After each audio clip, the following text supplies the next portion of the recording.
She left at sunrise with a fishing rod in hand, and vanished before the water even warmed. No screams, no struggle, just her footprints ending at the edge of the Black Hills Creek. For 16 years, her father searched through fog, through whispers, through a forest that forgot nothing. Then one morning, beneath the roots of an old tree, he found rusted handcuffs fused with time, and a lock of her hair still tangled in the chain. What came next would unravel everything they thought they knew about the woods, the war, and the man who was never supposed to be found.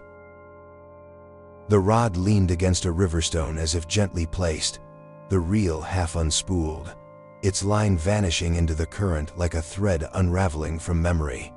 The morning mist still clung to the water's surface, pale and slow-moving. Before we go further into the chilling discovery buried beneath the Black Hills and the truth behind Eliza Mercer's final fight, take a moment to like this video and subscribe to the channel. Your support helps us keep digging into the stories others left behind. Every subscription gives us the fuel to bring these voices back into the light. It may be a small click for you, but it means the world to us. Thank you. Curling around half-sunken logs and moss-covered rocks, birds had not yet begun to sing. The only sound was the creek itself, steady, rushing, indifferent. It was the kind of quiet that feels wrong, not because of what is heard, but because of what isn't. No footfalls on gravel, no splash of boots wading into shallow pools, no laughter, no calls for help. Just that pole, left as though its owner had stepped away only for a moment. But no one returned to claim it. The tackle box nearby sat open, its compartments still filled, hooks in tidy rows, bait in a small sealed container, a handkerchief neatly folded beside it. Even the thermos, capped and upright, hadn't spilled. Nothing was in disarray. And yet everything was wrong. The forest around the stream seemed to know. Branches arched lower than usual, as though mourning. The wind didn't stir, no deer crept to the water's edge. Time itself felt arrested, locked in the moment something had ended. It was Eliza Mercer's favorite spot. She had discovered it when she was 12, wandering too far from the cabin her father rented each summer. The creek curved like a question mark there, hemmed in by pines that whispered old secrets. She'd said it was where her thoughts quieted, where she could remember her mother's voice without crying, where the world, for a little while, made sense. She'd been 17 when she disappeared. That morning had seemed like any other. She left just after sunrise, her father still half asleep in the armchair, nursing the remnants of a whiskey bottle and a war that never quite ended. She told him she'd be back before lunch, that she needed air, that the trout would be biting early. She smiled when she said it, just a flicker, but it had been enough to stir something in him. He'd meant to follow her, to check in, but he didn't. By noon, she hadn't returned. By 1, Thomas Mercer was in the woods, shouting her name, stumbling past landmarks blurred by panic. The forest swallowed his voice. When he reached the creek, the pole was there. Everything else, gone. Search parties came. Dogs sniffed the riverbanks. Helicopters hovered above the pines. Divers dragged the water, combing through silt and shadow. Nothing surfaced. Not her boots, not her phone, not her body.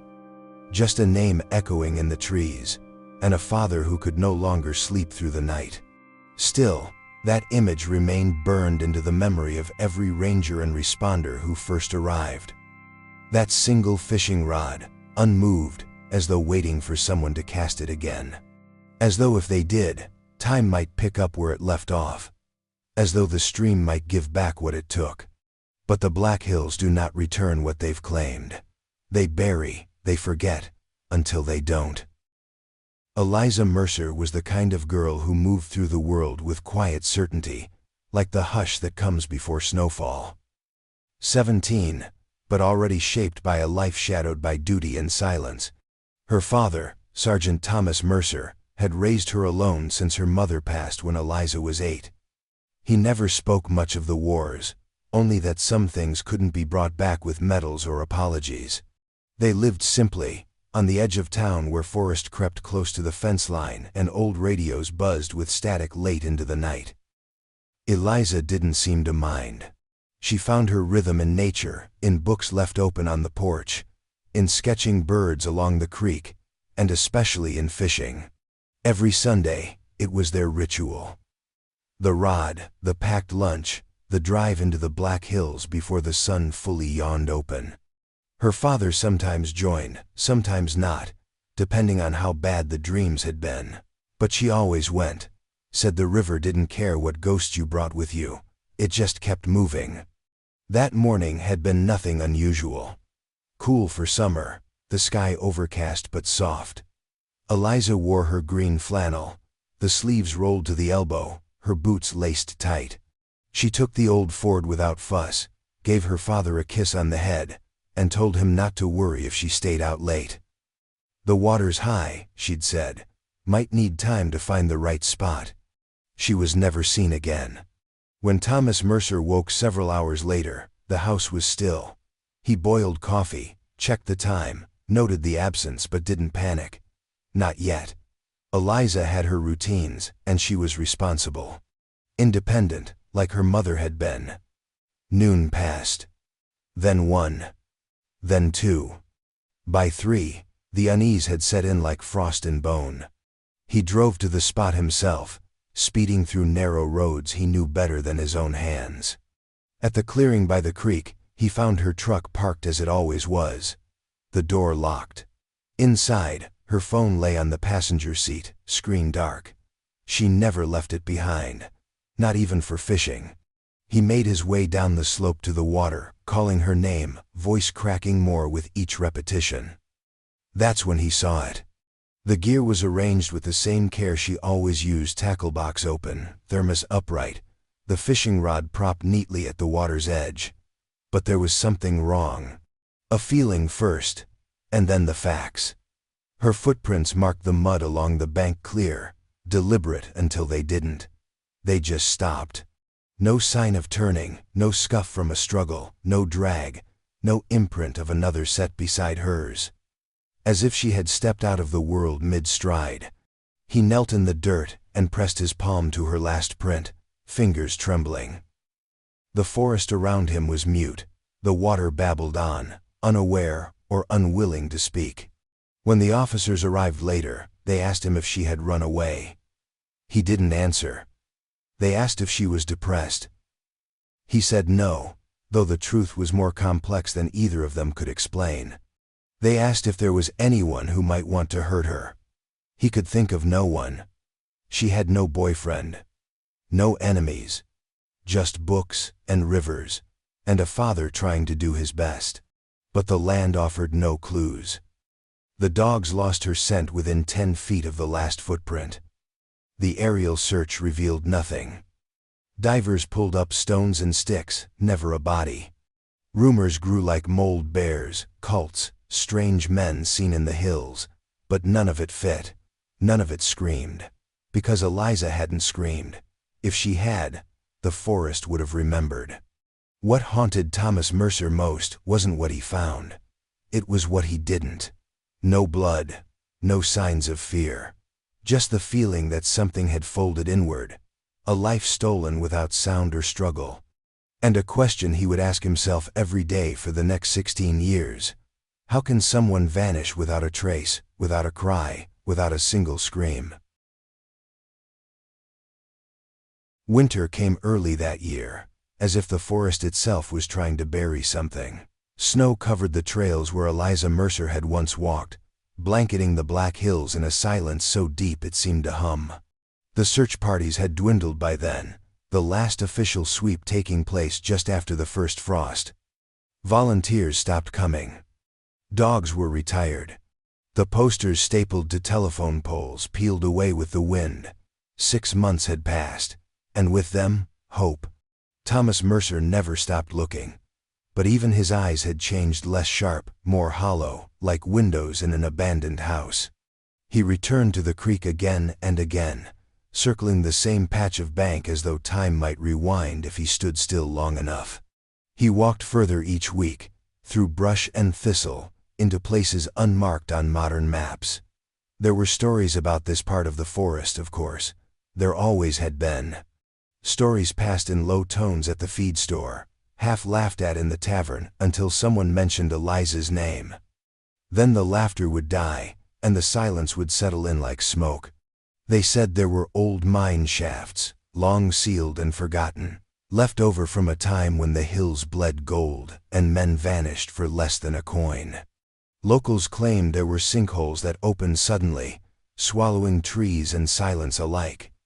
But beneath those practical theories lived something older, more primal. The whispers. Children spoke of a path that changed direction when you weren't looking. Of a cabin that appeared only at dusk, always just beyond the next ridge. Some said they'd seen lights flickering deep in the woods at night, cold white flashes that didn't move like fire or lanterns, but hovered waiting. One hunter swore he saw figures standing shoulder-deep in Rapid Creek, unmoving, even as the water churned around them. Another claimed she heard knocking beneath the ground near Split Rock Canyon, like fists beating from below. They told Thomas these things not to scare him, but because they didn't know what else to offer. No one had answers, only stories. And the stories were beginning to twist. A retired ranger, half drunk and grieving his own lost child, once told Thomas that parts of the Black Hills were never meant to be walked by men, that the military had used some of the land decades ago, not just for training but for experiments, psychological ones. Isolation tests. Sleep deprivation in underground bunkers. None of it documented in any way that still mattered. You don't go looking in those places, he said, unless you're ready to lose more than you came with. Still, Mercer searched. Every inch of him knew she hadn't run, hadn't fallen. She was out there buried, trapped, or worse. The land didn't just take people, it held them. And sometimes it whispered back. He began hearing things too. At first he thought it was the wind, the usual creaks of pine and shifting snow. But then came the names. Eliza's name, spoken from nowhere, soft and wrong. Once, he found one of her sketches pinned to a tree with an old rusted nail one. He was certain she hadn't brought with her that day. But when he showed it to the sheriff, the paper was blank. Just pulp and dirt and nothing. By spring, Eliza had become a story. A warning for curious hikers and a bedtime ghost for local kids. They said she was still walking the woods, barefoot, carrying her fishing rod, her face pale as the creek stones. Others said she was pulled into the mines, chained like those who'd come before. The theories kept the fear alive. But Mercer wasn't afraid. He was something worse. He was certain. Whatever had taken his daughter hadn't finished speaking. And in the rustle of pine needles, in the drip of snowmelt down ancient rocks, he began to hear the forest calling. Not to him, but to someone else. Someone still waiting to be found. When Sergeant Thomas Mercer came back from Afghanistan, he didn't return to the same country he had left. The airport was loud, filled with reunions and camera flashes, but his own homecoming passed in silence. No banners, no embraces. Just a 7-year-old girl standing on her tiptoes to find him in a crowd, clutching a drawing in one hand and a letter in the other. The drawing was of mountains and clouds, and a house with smoke curling from the chimney. The letter wasn't hers. It was from her mother, postmarked 3 months before her death. Cancer had moved fast, and war moved faster. He missed the funeral by 11 days. Thomas Mercer had worn many uniforms. Soldier, husband, father. But that day, as he took Eliza's small hand and led her to the car, he realized how ill-fitting they all felt now. War had reshaped him, broken him down to instincts and suspicion, taught him to speak in commands and silence. Raising a child didn't come with orders, and grief, unlike battle, had no clear enemy. He tried. That first year back, he built a fence around their yard with his own hands, as if wood and nails could keep the world out. He read bedtime stories with a voice that shook. He taught her to ride a bike, though he flinched every time she fell. The nightmares came anyway. Explosions behind closed eyes, screams muffled by memory. Some nights he would find Eliza asleep in the hallway outside his room, unwilling to wake him but unwilling to sleep alone. She never blamed him, not once. Eliza understood more than a child should have. She saw the tremor in his hands when fireworks cracked the summer sky. She saw how his eyes darted to shadows that weren't there. But she also saw his effort, the way he cut sandwiches into triangles because that's how her mother did it. The way he sat through her school plays even when the crowds made his skin itch. The way he always came back from the woods with a smile for her, even if it was thin. The woods were the only place he found peace. Something about the silence between pines, the predictability of trees, the absence of people. It reminded him of the Afghan mountains without the death. He took Eliza there often, taught her to fish, to read the shape of clouds for signs of rain, to track deer by broken twigs and shallow prints. She was a fast learner, quieter than most children, more watchful. She absorbed everything, and she seemed happy, or at least safe. But safety is a thin illusion when grief is left unspoken. He'd sometimes catch her looking out the window late at night, her face lit by moonlight, and something deeper longing, maybe, or absence. He never asked, and maybe that was the mistake. He assumed silence meant peace, that solitude was strength, because that's what the army had taught him. But Eliza was not a soldier. She was a child who had lost too much too young, and been raised by a man who loved her deeply but didn't know how to show it in ways that mattered. In the months leading up to her disappearance, he remembers now the small things he dismissed. Her lingering glances at the tree line, the journal pages she tore out, the time she went fishing alone instead of waiting for him. He thought she was growing up, finding herself. But what if she was looking for something? Or someone? What if, in all his silence, she mistook his distance for disinterest? What if the very man who had survived war and loss was too blinded by his own ghosts to see that his daughter was slowly being pulled away? Now, when he walks the forest paths alone, he retraces not just her last steps but every missed sign, every unanswered question. The war may have ended for Thomas Mercer, but the real battle, the one against guilt, memory, and what could have been, had only just begun. They weren't supposed to cut into it. The tree, if it could still be called that, had already defied classification. Its bark was obscured by a dense black growth, smooth and undulating like the surface of something breathing just beneath. It was warm to the touch, almost moist, and every attempt to analyze its cellular structure had produced more questions than answers. But curiosity, especially the scientific kind, has always been stronger than caution. It was Dr. Renata Ibarra who made the decision. She had spent 2 decades cataloging rare fungal growths in the Amazon, and believed she had seen it all: bioluminescent mycelium in the Andes, spore clouds that mimic snow, a parasitic fruiting body that grew from within frogs like a blooming heart. But this was different. It didn't behave like fungus. It didn't feed. It didn't reproduce. It simply existed, pulsing with a rhythm that felt uncomfortably like waiting. She selected a spot near the base of the trunk, where the fungal layer appeared thinner. Her assistant steadied the collection tray beneath as she pressed the scalpel in.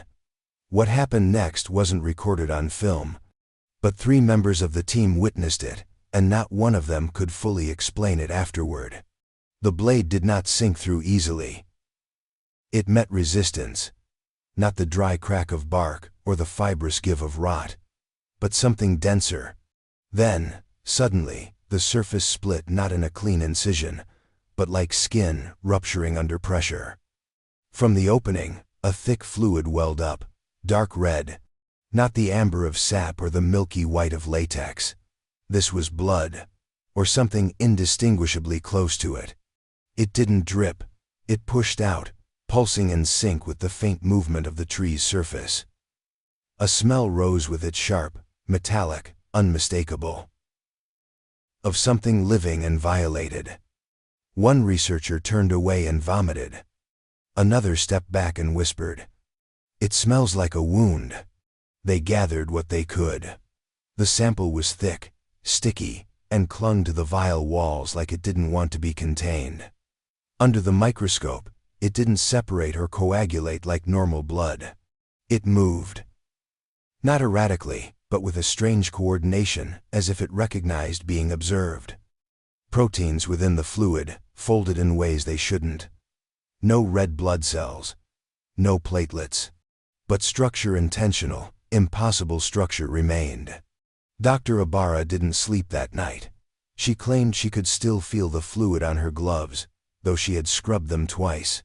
She kept hearing the slow, wet sound it made as it emerged from the tree. Like the earth itself exhaling after holding something in for too long. The cut they made didn't scab. It closed. Slowly, visibly, over the course of hours, the black growth reformed itself, resealing the wound with a softness that suggested not healing, but forgetting. From that day forward, the team agreed. No more samples would be taken. No more blades near the roots. It wasn't fear that stopped them. It was the quiet, unshakable sense that they had hurt something, and that it had noticed. The cabin had grown silent in its own way. Not the peaceful hush of forest wind or snowfall on old shingles, but the stale, unmoving quiet of abandonment. Dust hung in the air like ash. Windows stayed shut, curtains drawn. The calendar pinned to the refrigerator still read July 2017. The month Thomas Mercer stopped pretending that the world outside mattered. It had been 8 years since Eliza vanished. 8 years of waking to the same unanswered question. 8 years of walking the same trails, examining the same worn police reports and grainy satellite photos, memorizing every inconsistency in witness statements, as though they might suddenly rearrange into meaning. The world had moved on, of course.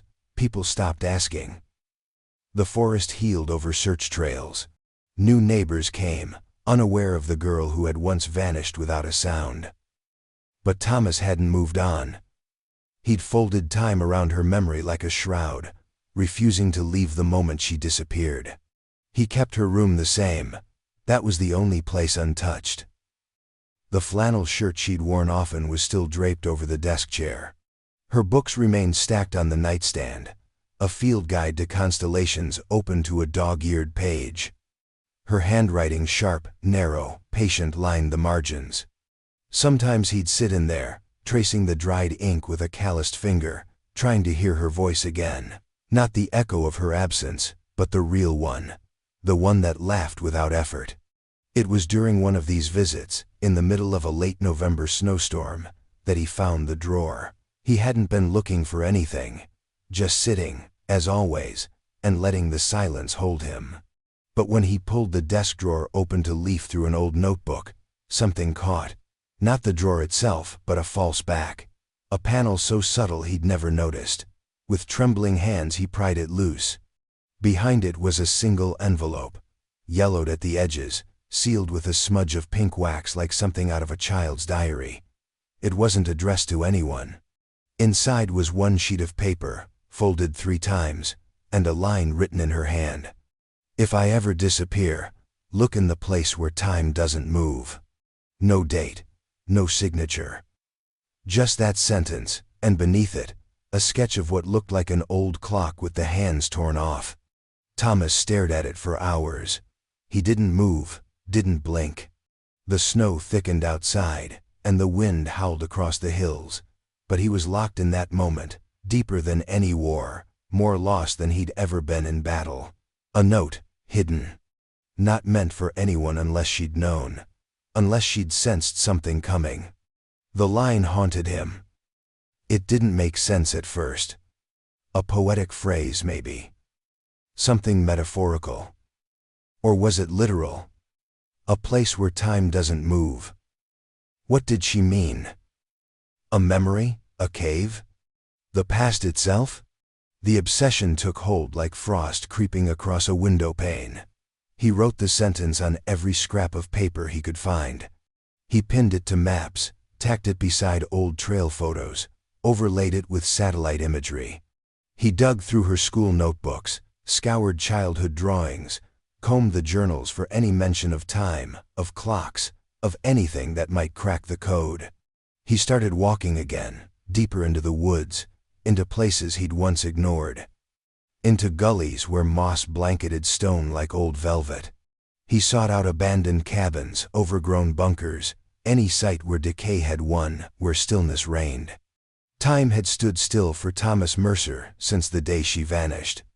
But now, for the first time in years, something had moved. A message, a clue, or maybe a warning. The line turned in his mind like a key in a rusted lock. If I ever disappear, look in the place where time doesn't move. He didn't know what he was looking for, only that he wouldn't stop until he found it. It started with a story, told at a gas station just past dusk. The kind of tale shared in low voices between men who've known the woods too long and trust them too little. The attendant, an old-timer named Curtis, mentioned a red truck he'd seen the morning. Eliza disappeared, parked off the service road near Dead Horse Trail, half hidden by scrub pine. He remembered it because no one ever parked there. It wasn't a lookout spot, wasn't near any trailhead. And the truck didn't belong to any of the regulars, hunters, rangers, drifters. It sat there for hours, engine cold, no one in sight. He told the deputy back then, but it didn't seem to matter. The deputy jotted it down on a slip of paper and never called back. 8 years later, the memory still nagged him. When he heard that Thomas Mercer was asking around again, looking for anything no matter how small, Curtis stopped by the cabin and repeated the story. Mercer didn't speak, just nodded once and wrote it down in a notebook that had begun to curl at the edges from overuse. Then came the others. A teenager, now in her 20s, came forward after hearing Curtis talk. She said that during the week of Eliza's disappearance, her radio kept cutting out when she drove past the forest's edge. Static, always in the same place, half a mile from where the red truck had supposedly been seen. She hadn't thought much of it at the time, just interference, maybe a busted antenna. But it had happened 3 times in a row, and only there. A retired ranger mentioned lights. Not firelight or lantern glow, but strange, slow-moving pulses that flickered high among the trees near Raven's Hollow, deeper than most dared go. They'd come just after midnight, barely visible unless you knew where to look. He said he'd seen them once, years before Eliza vanished, and then again, the night after. He hadn't told anyone. He'd thought it was fatigue, maybe the reflection of distant campfires bouncing off low clouds. But the colors weren't right. Too pale, too cold. Not fire, not human. And then there was the hunter. He came forward reluctantly, ashamed even as he spoke. He hadn't wanted to say anything back then. Thought it was nothing. He'd been tracking elk along the ridgeline above Rapid Creek early one morning, days after the search had started. Just past dawn, he heard something strange, metal striking metal. Not a crash, not a fall, but deliberate, measured. Like handcuffs, he said now, or chains being lifted, adjusted. At the time, he convinced himself it was just tools, maybe a poacher, or someone fixing a tree stand. He left the area quickly, not wanting trouble. When Thomas asked him where, the man grew pale. "East Bank," he said. "Where the ground gives a little under your boots. I didn't mark it, but I could take you there." The stories came slowly, each one a sliver. None of them proved anything. A truck, some lights, static. A sound. But together, they formed something heavier. A presence. Not a figure you could chase, not a suspect you could arrest, but something threaded through the trees, watching, listening, waiting. These weren't stories born of hysteria.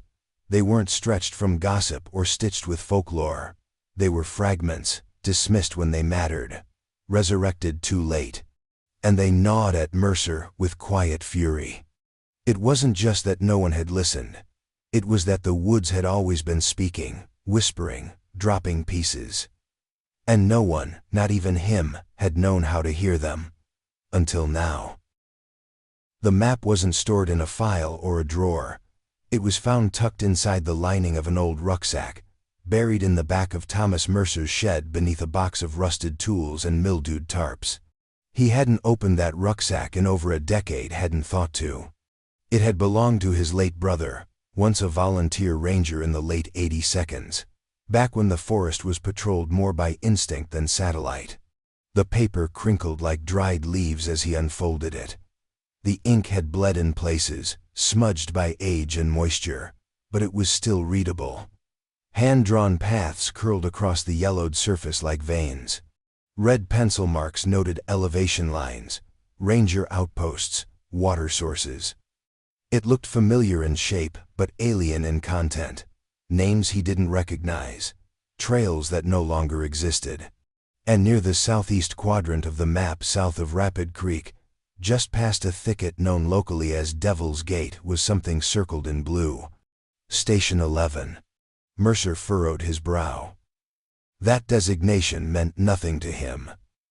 He'd read every official ranger map produced in the last 2 decades, had consulted with state forestry and the county historical society. None had ever mentioned a Station 11. Most outposts were numbered according to patrol zones, and the highest he'd seen in this district was 9. He stared at the blue circle, his eyes tracing the path leading to it, a narrow switchback labeled Cinder Gulch Trail. The name was unfamiliar. It didn't appear on any modern chart or app. He checked satellite views online and found only dense overgrowth, no trailhead, no clearing. But the contour lines told a different story. A depression in the earth, a valley nestled between ridges like a wound that had never healed. Cinder Gulch. The name alone tasted like warning. He imagined ash falling from sky to soil, the way light failed to reach certain canyons during winter.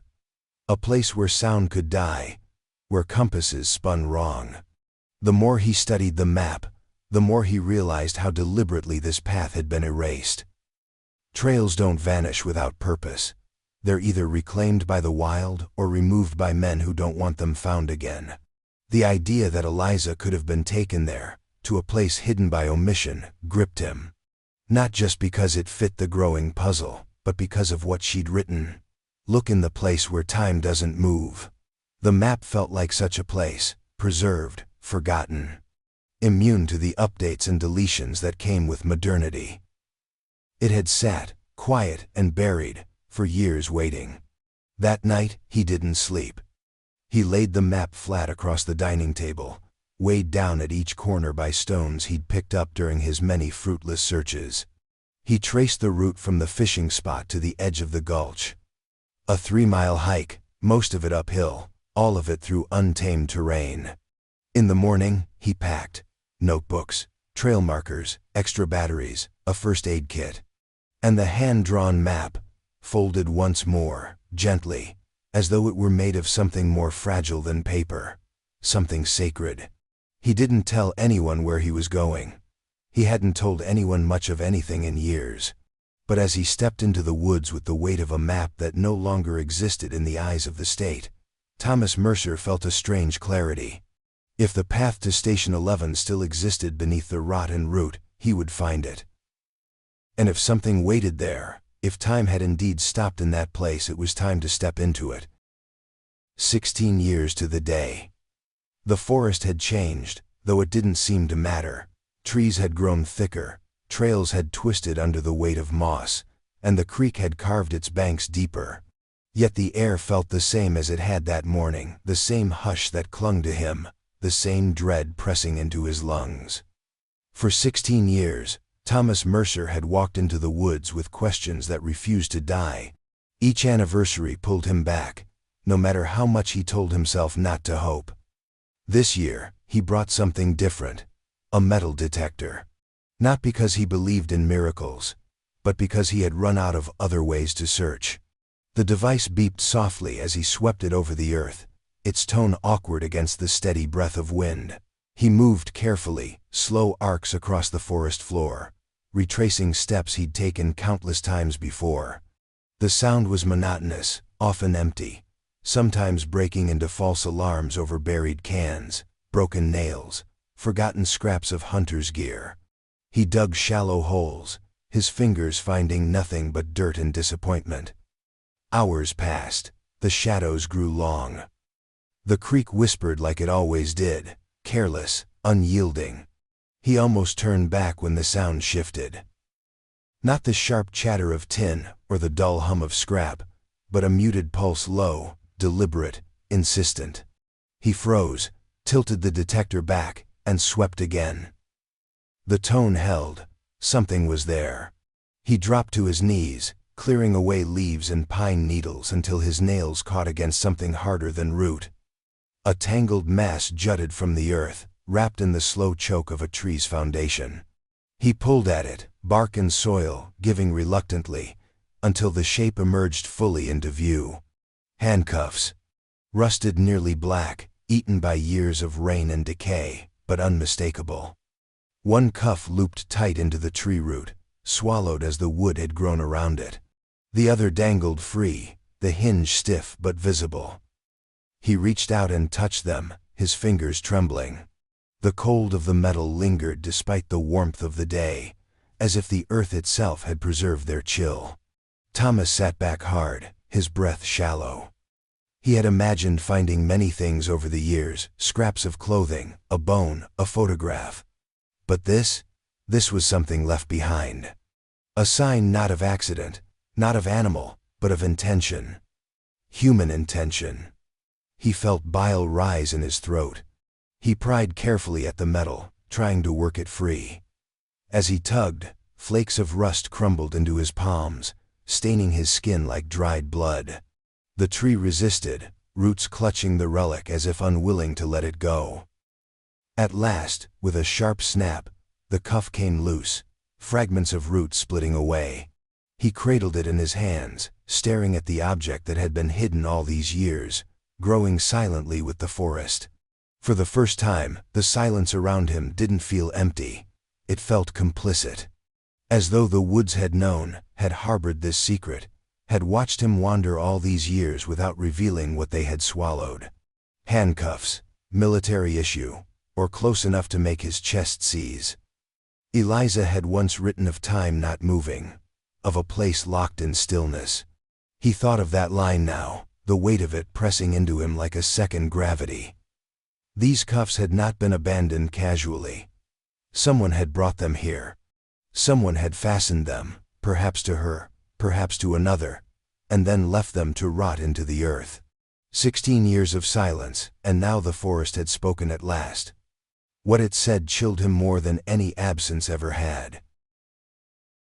The handcuffs sat inside a clear evidence bag, the metal so corroded it flaked at the lightest touch. To Thomas Mercer, they were more than a relic.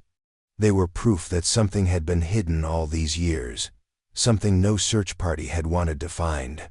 When the sheriff's office finally took them in, Thomas insisted on staying close, hovering like a shadow as the forensics team cataloged every inch of the rusted steel.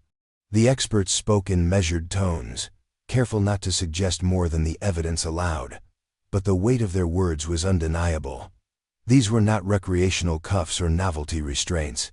They were designed for strength, manufactured for endurance. Military issue standard in decades past, less common now, but unmistakable in design. Their origin placed them in a category that narrowed the field of suspects not to the random wanderer, but to men who had worn uniforms. Men like him. When the technician untangled the length of chain and lifted it beneath a bright white lamp, something caught the light. A thin, delicate thread caught between the corroded links. At first it seemed like fishing line, translucent and fragile. But under the magnifier, it revealed itself for what it was. A lock of hair, no longer golden but dulled by years of exposure, still holding faint traces of its original color. Human. Thomas felt his knees weaken, his vision narrowing to a tunnel. He wanted to speak, to demand that no one else touch it, to cradle the evidence like a relic of his daughter, but his voice failed. One of the technicians slipped the strand into a separate vial, labeling it with a series of numbers, stripping it of identity in the way science always does. Yet to him, it screamed of Eliza. The thought of her hair trapped in metal, tangled in chains buried in roots, was unbearable. It was too intimate, too violent, too final. The sheriff, a man younger than Mercer by 20 years, shifted uncomfortably as the report was read aloud. He muttered about how hair degraded over time, how DNA could be compromised, how conclusions couldn't yet be drawn. His voice faltered under Mercer's stare. For Thomas, the science didn't matter. The forest had finally given him something real. After 16 years of silence, he held a piece of her again. But the confirmation that the cuffs were military issue unsettled him in a way that went beyond grief. He had spent his life around such gear. He knew their design intimately, had used similar restraints overseas on men accused of terrible things. To find them here, in this place where his daughter had vanished, was to collapse the distance between war and home. It wasn't a wild animal. It wasn't a runaway fantasy. It was deliberate, human, orchestrated by someone who had once been trained in the same codes of discipline and force that had governed his own life. Thomas lay awake that night, staring at the ceiling. The cuffs burned into his mind. He remembered the weight of them in his hands when he first pulled them from the roots, how the tree seemed reluctant to give them up, how the metal felt colder than it should have been after years underground. A tree that bled iron. That's how it felt, as if the land itself had been wounded, and only now was revealing the scar. The lock of hair haunted him more than anything. He pictured Eliza as a child, her hair catching sunlight on the porch, strands always escaping her braids. To think that a fragment of that brightness had been chained, abandoned, left to decay in silence, it was almost too much to endure. Yet it also hardened something inside him. The forest was no longer an enemy of uncertainty. It had become an accomplice in revelation. The sheriff advised patience. The lab would take weeks, maybe months. But Thomas Mercer had already waited 16 years. Patience had long since rotted in him like rust in metal. He knew what the cuffs meant. He knew what the hair meant. Someone had taken her. Someone with knowledge, with training, with intent. And now, for the first time, the path forward wasn't buried in theory or whispers. It was bleeding out from the heart of the woods, demanding to be followed. The county archive was not a place Thomas Mercer had ever thought he would spend his days. The building smelled of dust and disuse, its narrow aisles stacked with boxes that had not been touched in decades.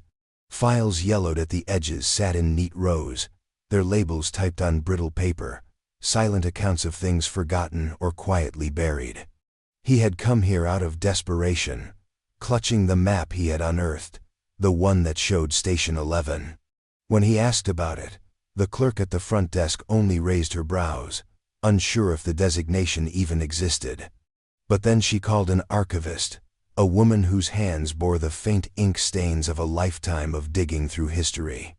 Station 11, she told him, did exist. It had been built in 1974, a small structure erected in a gulch away from main trails. Officially, it was a ranger outpost, a monitoring hub for forest fires and poaching. Unofficially, the papers she brought him told a different story. Mercer sat at the long wooden table as she placed a stack of declassified documents in front of him, the edges flaking against his fingers. He skimmed the faded type, his breath catching on words that hit too close to home. Joint use facility. Psychological field training. Uncontrolled environment experiments. It hadn't just been a ranger station. It had been part of a military program, the kind that thrived in the shadow of the Cold War.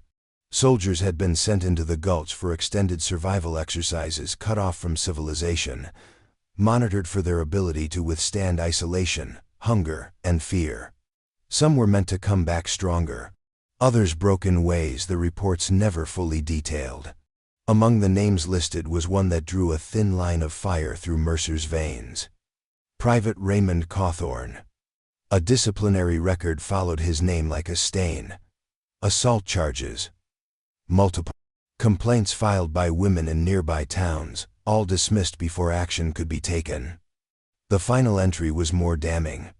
Dishonorable discharge, pending court-martial. But before the trial could begin, he disappeared. The document noted him as unaccounted for. There was no follow-up, no closure. The military, it seemed, had allowed the file to end there, tucked away in a cabinet, forgotten except by dust. Mercer leaned back, his knuckles white against the table. A soldier. A man trained, disciplined, then discarded when he became inconvenient. A man with a history of violence against women. And a man who had once been stationed in the very gulch Eliza's note seemed to point toward. It was too much to be coincidence. His stomach tightened with a mix of fury and recognition. He had known men like Cawthorne overseas, men who wore the uniform but carried rot inside them, men who slipped through the cracks because war had use for broken people until it didn't. The archivist shifted uneasily as she spoke. She admitted that locals had whispered about a soldier who never left the woods, one who had been seen years later wandering the edges of towns, unshaven, carrying tools he never paid for. The stories faded by the late 80s, replaced with other tales, but they left a trace of unease. She lowered her voice when she said it. Some people thought he built something out there, a place for himself, a place no one was supposed to find. Mercer listened, his pulse hammering. It explained the map, the erased trails, the silence that had lingered all these years. Eliza hadn't stumbled into nothing. She had stumbled into history, into a darkness the forest had been sheltering since 1974. The cuffs, the hair, the station. It was all part of a line that led back to one man who should have been brought to justice but never was. When he left the archive, the papers still fresh in his mind, the world outside felt dimmer, quieter, as if it knew what he now carried. For the first time, the mystery wasn't only about a vanished girl. It was about a ghost soldier who had been allowed to vanish before her, a predator who had slipped into the woods and never come back out, a man whose silence had echoed for decades. And now, Mercer thought grimly, the echoes were finally beginning to speak. The trail was little more than a suggestion, a faint scar running between the pines, hidden beneath layers of moss and fallen needles. Thomas Mercer pushed forward, the map folded into his back pocket, his boots sinking into damp earth with every step. The air grew colder the deeper he went, the canopy pressing tighter overhead, until daylight thinned to little more than fragments filtering through the branches. This was the path the map had marked, the forgotten way into Cinder Gulch. For hours he saw nothing but trees and stone, silence pressing against him like a hand on his chest. Then he noticed the shape, almost swallowed by growth, rising out of the ground like the bones of something buried. It was a chimney, first crooked, but standing, its stones blackened and split by time. Around it, the faint outline of what had once been walls could still be traced in the earth, low mounds and scattered boards now claimed by roots and lichen. Metal scraps littered the ground, corroded fragments half buried in dirt, hinges, nails, what looked like the frame of a cot. The forest had done its best to erase it, but the skeleton of the cabin remained, stubborn as a scar. Mercer stood still for a long moment, listening. The woods here held a different silence, not the open hush of streams and wind, but a smothered kind of quiet, like the world was holding its breath. He walked toward the chimney, his hands brushing away leaves from the stone base. Charcoal flaked under his touch. Someone had lived here once, cooked here, breathed here. Not a ranger station, not the sturdy outposts he remembered. This had been smaller, makeshift. A hideout. It was only when he circled around the chimney that he saw the outline in the ground. A square, just large enough for a man to crawl through, the boards sagging inward, sealed shut with nails that had long since rusted. A trapdoor. His stomach tightened. He crouched, brushing soil away from the wood, revealing the pitted heads of nails driven deep. The boards were damp, swollen with age, but beneath them he could feel hollowness, empty space. A cellar. His flashlight cut a thin cone of light over the opening. He pressed his ear to the wood, absurdly expecting to hear something, though what he didn't know. There was only silence, deep and heavy. He dug at the edges, prying up weeds and brittle roots until his fingers ached. The nails wouldn't give. They were fused to the wood, to the years.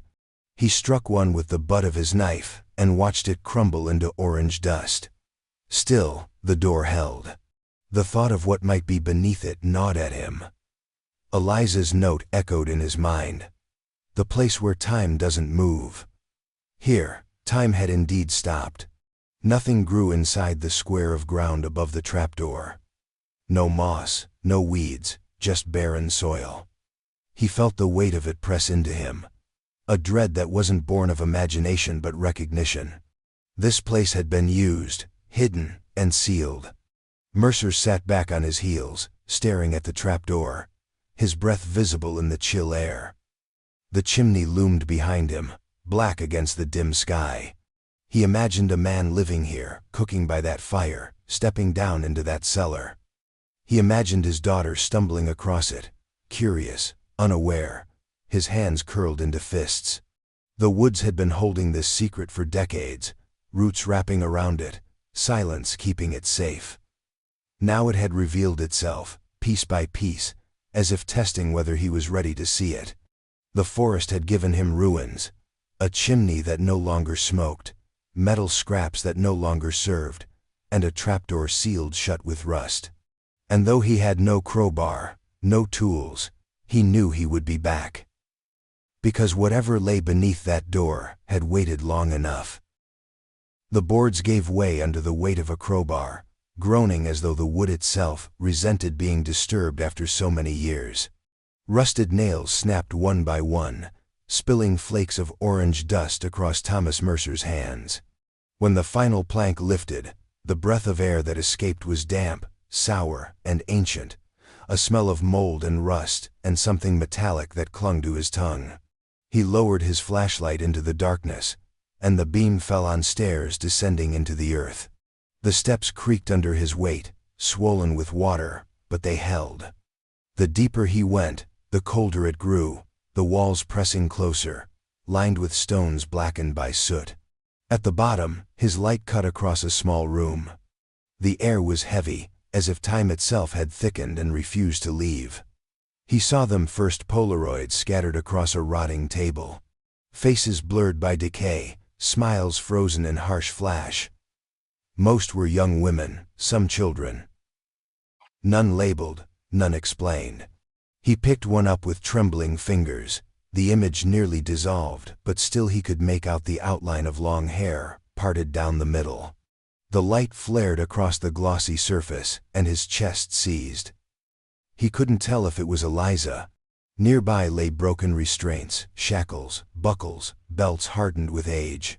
One pair of cuffs lay split open, the chain eaten by rust, the leather strap frayed as though clawed apart.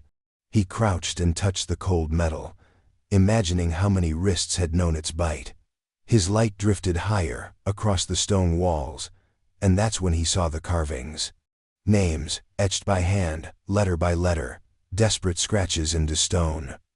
Some incomplete, abandoned midward, as though the hand that carved them had been pulled away.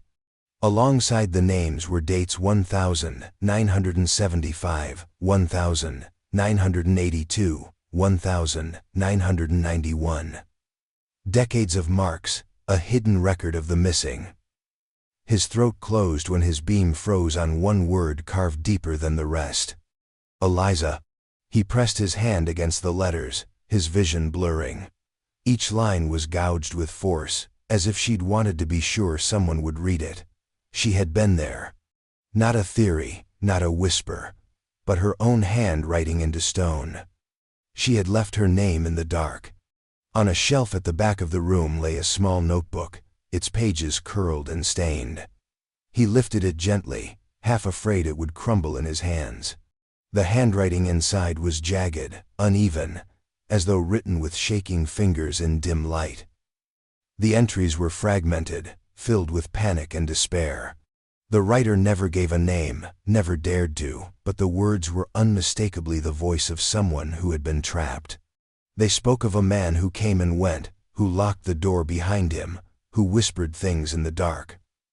They spoke of nights without end, of silence enforced by chains, of hunger used as punishment. But then the tone shifted. The last entries were rushed, almost frantic. They described an escape, an opportunity taken during a storm, when the door above had not been sealed. The writer had fled into the trees, barefoot, bleeding, but alive. The final line was barely legible, written in a slant that cut across the page. "If you find this, know I was not the only one. He always comes back." Mercer stood frozen, the journal shaking in his grip. The cellar was no longer just a ruin. It was a record of lives stolen, of cruelty stretched across generations. The Polaroids, the restraints, the carvings, the trembling voice of a survivor, it all converged into a single truth. Eliza had been here. Others had been here. And somewhere, the shadow of the man who built this place was still lingering in the bones of the forest, waiting, silent, patient as rot. The breakthrough came not from persistence, but from a fragment of hair caught in a rusted chain. Mercer had handed it over months ago, a sliver of hope wrapped in plastic and prayer. The lab had been slow, underfunded, overburdened, unconvinced, but eventually, science spoke. The DNA found at the hidden cellar was female, a match to Eliza's profile still preserved in police databases. That much confirmed what Mercer already knew in his bones. But there had been more. Mixed into the chain's rust and rot, a second DNA sample had emerged, male, older, with no immediate match in any federal system. No name, no flag, a ghost, until dental records drew the curtain back. The sheriff called Mercer himself, his voice low and cautious, as if saying it aloud might break the fragile lattice of truth they had just discovered. A man matching the sample's profile had once undergone dental treatment in a veterans hospital in Arizona, under the name Raymond Cawthorn.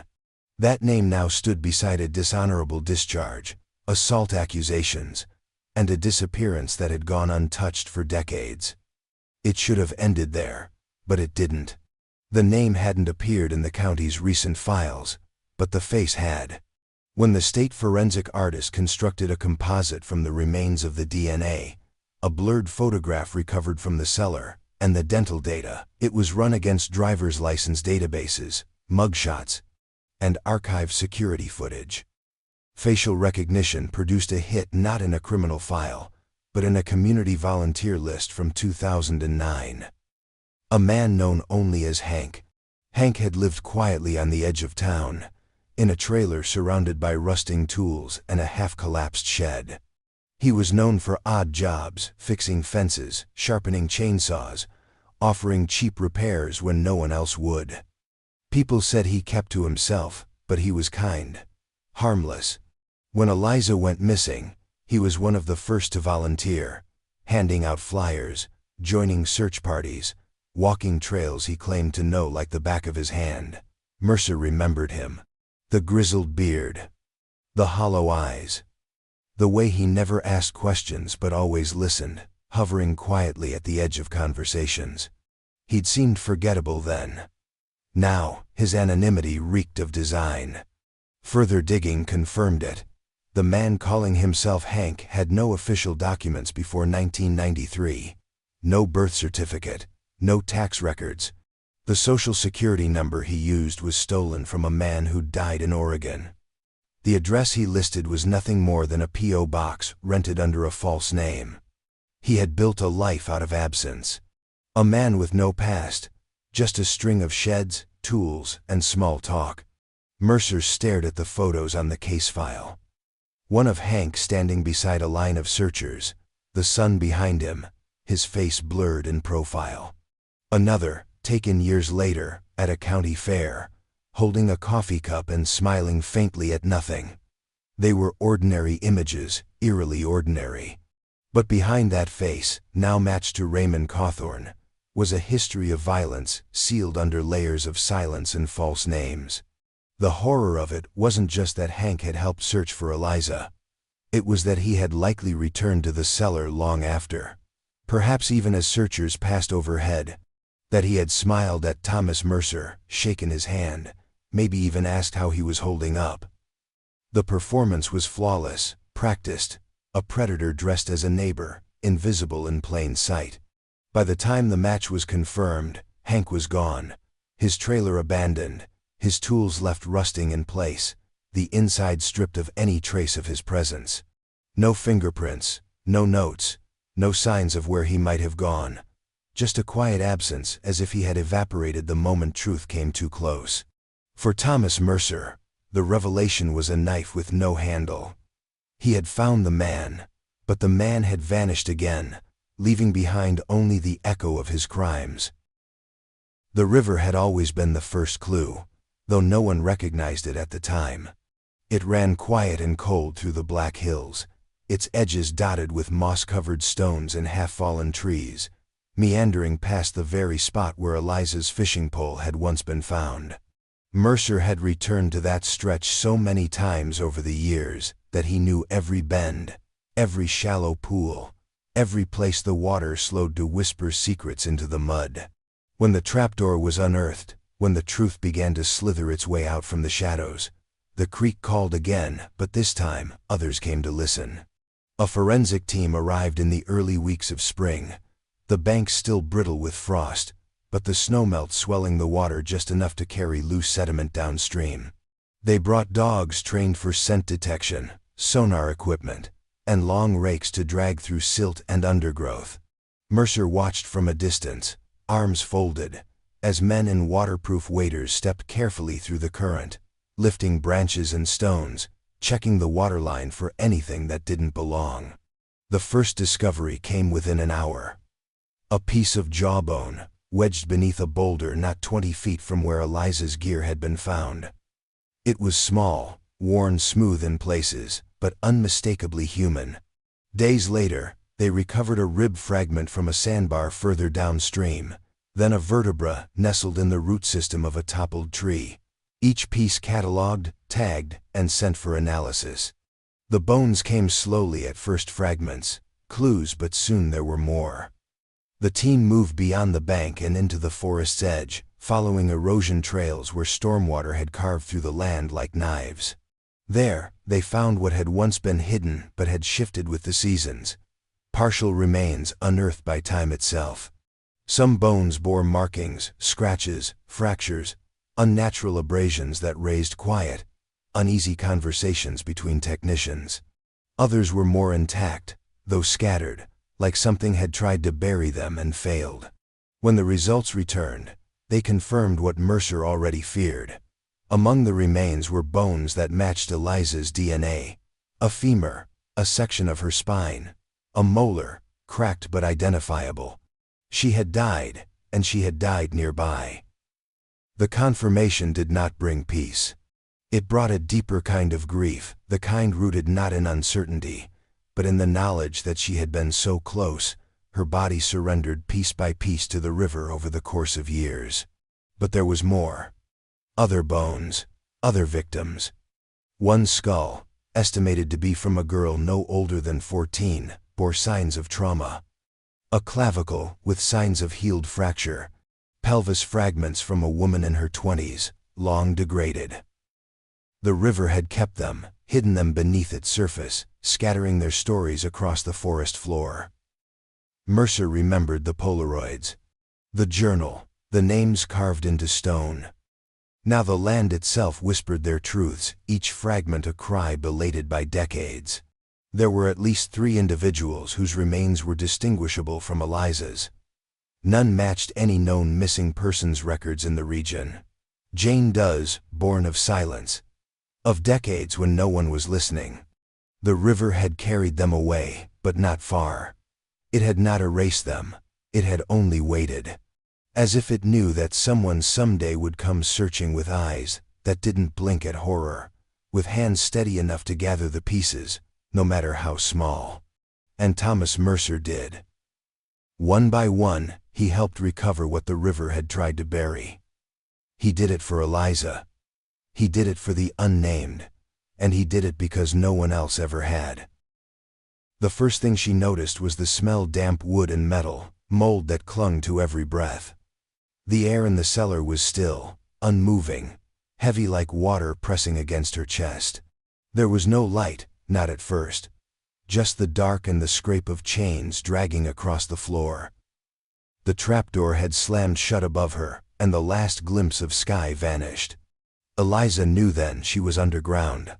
Alone. She had screamed. At first, loud and unashamed, every inch of her voice poured into that void. She screamed until her throat burned raw, until the silence swallowed her like a second set of walls. No one came. The trees outside, so close she could once touch their bark, seemed to have stepped back. Her world was now this stone, metal, and the echo of her own name dying in the corners of a room that had heard too many like hers. Time blurred quickly. She wasn't sure how long she lay curled in that space, arms pulled against her chest, wrists chafed where the cuffs bit into bone. Her thoughts drifted toward her father, wondering if he would wake before noon, if he'd find the fishing pole by the creek, if he'd understand. She knew he would look. Of all the certainties left to her, that one was the strongest. He would look until he broke. The man came rarely, never speaking. His face was indistinct, half lit by the lantern he carried. He fed her, sometimes, if he remembered. Other times, he watched her for long stretches without moving. When he unlocked the cuffs to let her stretch or use the rusted bucket in the corner, he did it quickly, like someone handling a snake. She noticed his limp, noticed his breath wheezed through clenched teeth. She studied him the way she'd studied birds near the creek, waiting for patterns, looking for a crack. She found one on the 5th day, though by then, time had become a rumor. He'd forgotten to latch the cuff properly. She waited until he left, until his boots faded above her, and slipped her wrist free. Blood slicked the edge, but she didn't stop. She crawled across the stone floor, felt her way along the walls. That's when she found the names.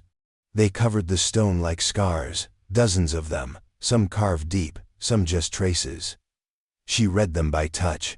The names of girls, initials, numbers. She knew then she wasn't the first. Probably not the last. Her own fingers found a sharp edge, a broken bolt near the drain. She began carving. It took hours, or minutes.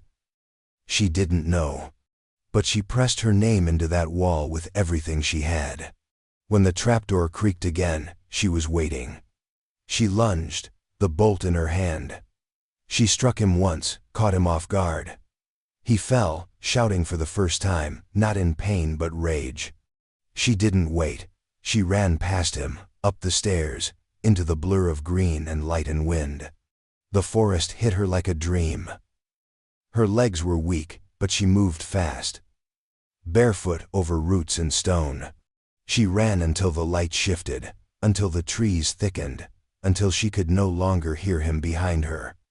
But the forest didn't help. Her screams rose, high and cracked, but the sound was absorbed by moss and pine, by centuries of indifference. The forest gave no answer, only silence. It ended near the creek, where her prints stopped. Her body collapsed, not from failure, but from exhaustion, from injury, from the impossible weight of freedom so briefly touched and lost. He caught her there. But she had carved her name. She had fought. She had made sure the world would find her. Even if her voice had been taken. She became more than a girl in the roots. She became the message no one could erase.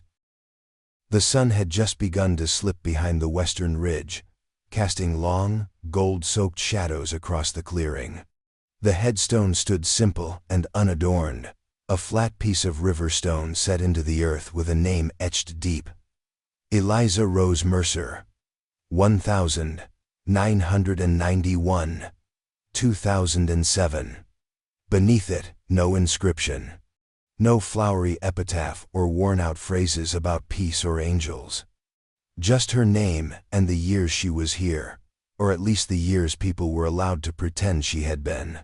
Thomas Mercer sat cross-legged beside the grave, the handcuffs in his palm, rust flaking off into the creases of his skin. He had refused to give them up, not to the sheriff's department, not to the forensic labs. They had tried, said they were evidence, said they needed to be processed, archived, boxed. He told them they could keep the photographs. That was all he would allow. The metal itself, the thing that had once bound her and grown into the roots of that tree, belonged here now. With her. For years, he had dreamed of this moment. Not the grave, no, he had dreaded that. But the knowing. The ending of the silence. The last fragment of the puzzle dropped into place. In his darker hours, he had imagined finding bones, scraps, pieces of clothing. But he hadn't expected the truth to arrive in layers, to be carved into stone and buried beneath decades of neglect. He hadn't expected her to leave signs. To fight. He ran his fingers over the cuffs absently, as if the act of touching them would conjure her face more clearly. He remembered how small her hands were when she was little, always tugging at the hem of his sleeve when she wanted something. He remembered her laughter echoing across the water when she caught her first trout, the way she bit her lip when she concentrated. The long silences they shared, not out of coldness, but comfort. And he remembered how, in the last year before she vanished, she had begun to carry her own weight differently, like someone watching the horizon for something only she could see. He had failed her. That guilt would never leave. It pulsed inside him, a quiet echo of what might have been if he had listened more closely, spoken more openly, held on more tightly. But she had not failed. That much he had come to understand. He looked down at the grave, his voice a rasp in the cooling air. She never stopped fighting. The words surprised him with how final they sounded. Not dramatic, not loud, just true. And once said, they lingered. Not just in the space between the pines, but inside him, like a weight shifting. He placed the cuffs beside the stone, not buried, not hidden, just resting there, a symbol of what had been done to her and of what she had endured. Let them rust in the rain and Sunday, let them be seen. Birdsong stirred above, tentative and soft, as if the forest itself was beginning to exhale. Thomas stayed until the stars began to appear, one by one. And when he finally rose to leave, his steps were slower but not heavy. He would return again, as he always had. But now it would be a vigil of memory, not desperation. He had found her, not just in pieces, not just in bone, but in story, in fight, in the roots of a tree, and the wall of a cellar, and the stubborn name carved deeper than time. Eliza Rose Mercer never stopped fighting. And now, finally, neither would the truth. The fog curled low over the forest floor, coiling between the trunks like something alive, something ancient. Dawn crept slowly across the black hills, pale light filtering through the mist in ribbons, casting the trees in soft gold and blue. The air was still, reverent, like the earth itself had paused to remember. Beneath the canopy, dew clung to every branch and blade of grass, reflecting the light in 1,000 tiny flashes. It was the kind of morning that felt suspended outside of time. A hush that demanded silence, not out of fear but respect. Near the edge of a clearing, not far from the stream where it all began, a new shape stood against the landscape. A plaque, bolted into a flat granite stone, weathered already by wind and rain, but sturdy, clean. It marked no grave. There were no flowers, no candles. Just words etched into metal with deliberate care. In memory of Eliza Rose Mercer and the unnamed lost. May the forests speak their truth where silence once lived. Below that, smaller text. A simple warning, not wrapped in metaphor or softened by poetry. Some things do not disappear, they wait. The spot had once been choked with roots and leaves. hiding the rusted handcuffs that had, for years, silently kept their secret. Now, it was bare, cleared.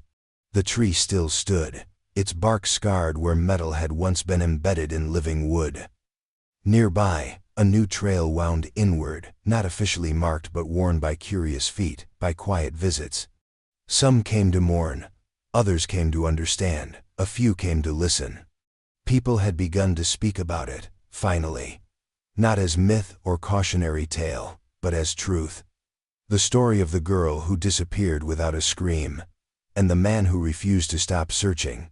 The truth of a hidden cellar beneath a forgotten cabin, of names carved into stone by hands that refused to be erased, and of the man behind it all, once known only as Hank, now unmasked, his name spoken not with hatred, but with a grim recognition. A scar on the land.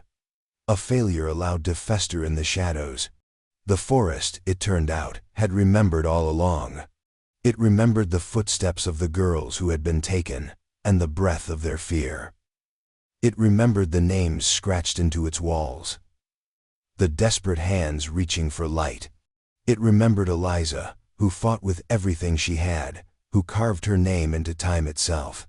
And it remembered her father, worn and silent, who had walked its trails not to tame it, but to beg it for answers. And now, the forest had changed. Not because the danger had been destroyed. No justice could undo the years, but because the silence had been broken. The story told, the hiding place exposed. There was power in that. In being seen. In being named. As the light rose and spread across the clearing, it touched the plaque, the tree, the winding trail beyond.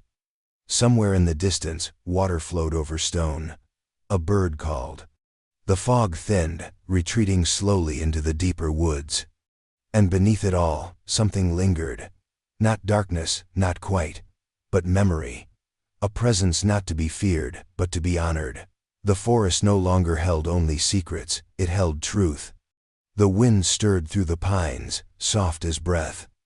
And for the first time in 16 years, the Black Hills felt awake, watching, witnessing, remembering.